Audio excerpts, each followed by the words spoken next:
Phulpur Lok Sabha seat से Bharatiya Janata party के उम्मीदवार और मौजूदा विधायक प्रवीण पटेल ने आज अपना नामांकन कर दिया है। नामांकन करने के बाद वो हमारे साथ हैं। प्रवीण जी, क्या मुद्दे हैं, किन मुद्दों पर चुनाव लड़ रहे हैं?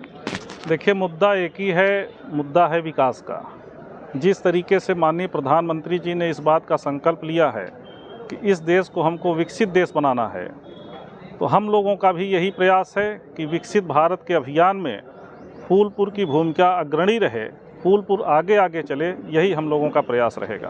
अगर विकास मुद्दा है तो फिर बात कभी मंगल सूत्र पे, कभी हिंदू मुसलमान पर आकर सुई क्यों अटक जा रही है आप लोगों की?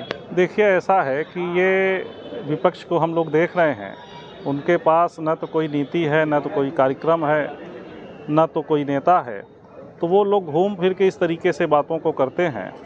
माननीय प्रधानमंत्री जी का लक्ष्य तो एकदम सीधा है और साफ साफ वो हमेशा वो कहते हैं कि हमको विकसित भारत बनाना है, और उस विकसित भारत के अभियान में 140 करोड़ की जनता पूरे तरीके से लगी हुई है और हम लोग लगातार यह प्रयास कर रहे हैं। और आज इस बात के लिए हम अपने को सौभाग्यशाली समझते हैं कि जो जिम्मेदारी माननीय प्रधानमंत्री जी ने, माननीय मुख्यमंत्री जी ने और हम लोगों के नेता विकास पुरुष जिन्होंने प्रयागराज को नया प्रयागराज बनाया, आदरणीय श्री केशव प्रसाद मौर्य जी ने जिस तरीके से इस क्षेत्र का विकास किया है, पूरे प्रयागराज का विकास किया है, खासकर फूलपुर का विकास किया है, तो निश्चित रूप से हम लोग इस फूलपुर को एक आदर्श लोकसभा बनाने का काम करेंगे। लेकिन फूलपुर की सीट जो है बहुत टफ सीट मानी जाती है भारतीय जनता पार्टी के लिहाज से। अभी तक 2 ही बार बीजेपी जीत पाई है इस सीट पर। देखिए, 2014 के बाद आप लगातार देख रहे हैं, 2014 में भी माननीय केशव जी यहाँ से ऐतिहासिक जीत दर्ज किए थे। उसके बाद 2017 का इलेक्शन हुआ, उसमें भारी बहुमत के साथ हम लोग चुनाव जीते।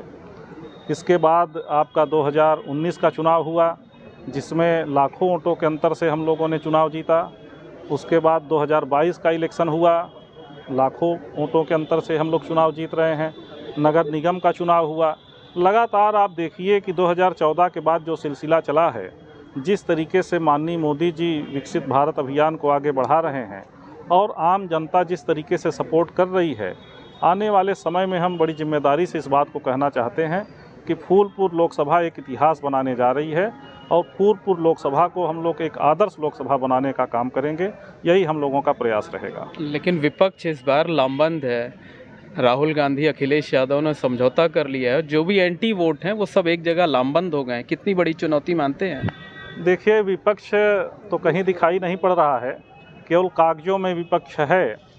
और जैसा कि हमने कहा कि विपक्ष के पास कोई विजन नहीं है, कोई लीडर नहीं है, कोई कार्यक्रम नहीं है, कार्यकर्ताओं से संवाद नहीं है, गांव गरीब की चिंता नहीं है, वो पूरी तरीके से जनता से कटा हुआ है और जनता फिर से प्रचंड बहुमत की तीसरी बार माननीय मोदी जी की सरकार बनाने जा रही है।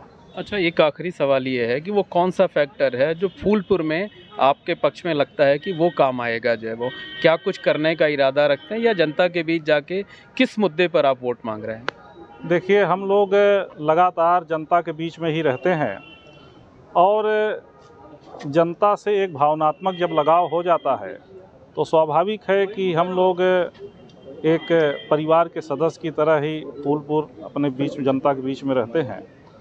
तो हम ज़रूर आपसे ये कहना चाहते हैं कि जनता का जिस तरीके से भारी समर्थन हम लोगों को मिल रहा है, ये अभूतपूर्व है और ऐसा पहले चुनाव में हम लोगों ने नहीं देखा।